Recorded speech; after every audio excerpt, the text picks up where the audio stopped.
Estamos de volta com o Pensamento Jurídico, uma produção da Magis. Participe de nosso programa pelo e-mail pensamento@magis.com.br, pensamento@magis.com.br. Hoje estamos discutindo as eleições municipais que se aproximam para o dia 7 de outubro. O Brasil tem quase meio milhão de candidatos a uma vaga de prefeito e vereador. Nosso entrevistado é o diretor do Foro Eleitoral da comarca de Uberlândia, juiz César Aparecido de Oliveira. Doutor César, então falávamos no bloco anterior sobre essa questão da propaganda eleitoral também. Como fiscalizar a propaganda? O que é irregular? O que pode? O que não pode? Olha, a questão das proibições atinentes à propaganda eleitoral, eu acho que os eleitores eles têm que procurar ter essa percepção. Né? Primeiramente, procurar se inteirar do que pode e do que não pode. O alcance a essa informação está muito claro.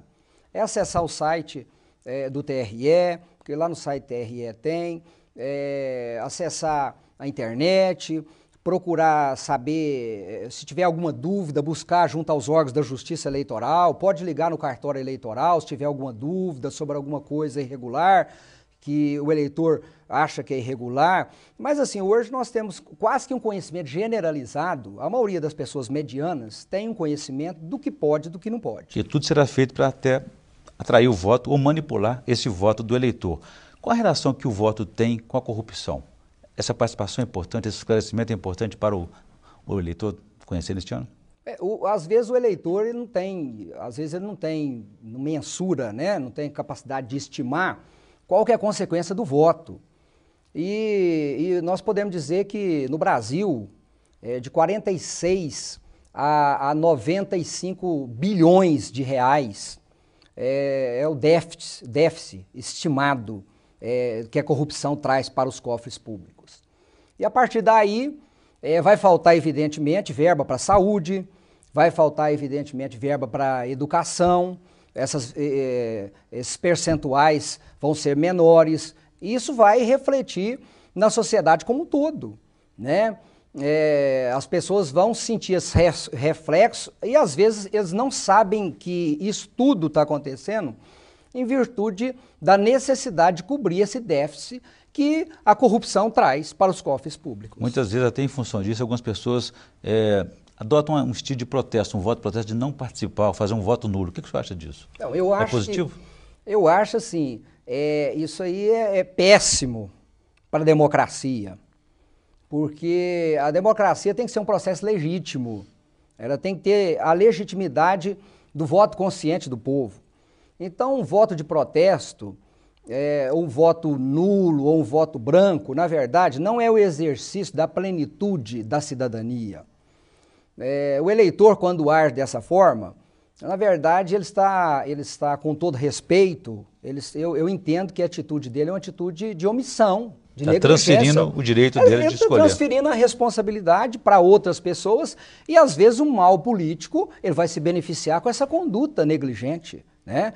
Porque, às vezes, dentro desse sistema de manipulação, ele pode atingir pessoas, outras pessoas que vão adotar as teses deles, né? E essas teses que são espalhadas aí pela internet e que dizem que o voto nulo, ou se anular a eleição, todo mundo votar nulo, essa eleição será anulada. O senhor concorda com isso? Não concordo. Não, isso, na verdade, isso é uma lenda.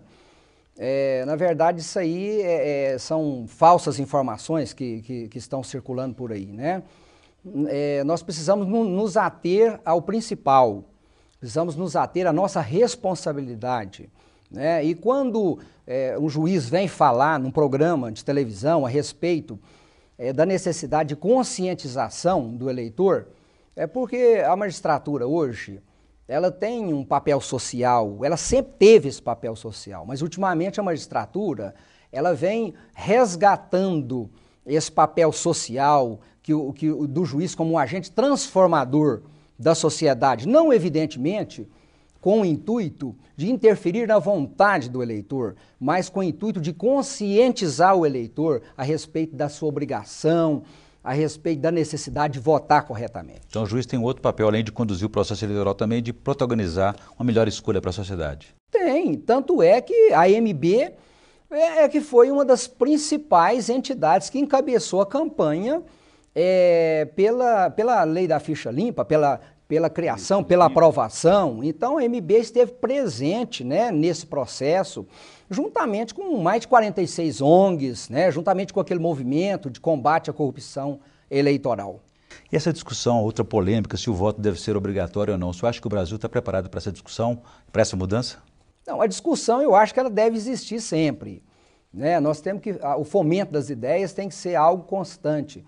Mas eu entendo que, dentro da atual conjuntura brasileira, enquanto nós não tivermos uma consciência política definida, enquanto as pessoas ainda não estiverem totalmente enganjadas, né, na política, essa preocupação, né, em dissipar os maus políticos da vida pública, eu acho que nós ainda não estamos preparados para um voto facultativo.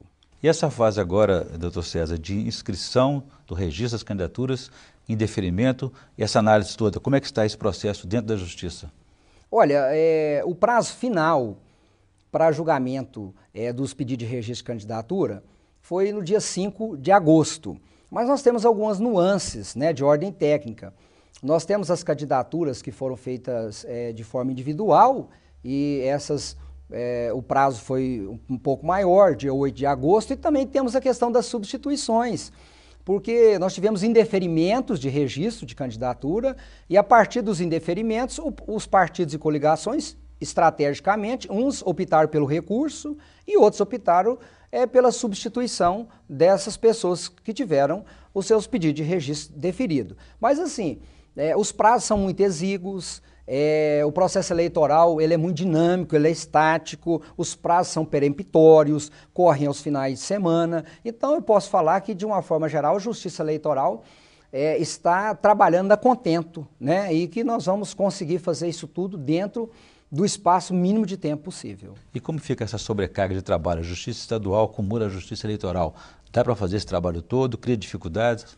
Olha, eu recentemente, numa decisão de uma liminar que eu proferi, eu falava que isso é uma situação desumana, porque só no mês de julho, agora, eu proferi mais de 600 sentenças na Justiça Eleitoral, afora as responsabilidades administrativas como diretor do foro eleitoral.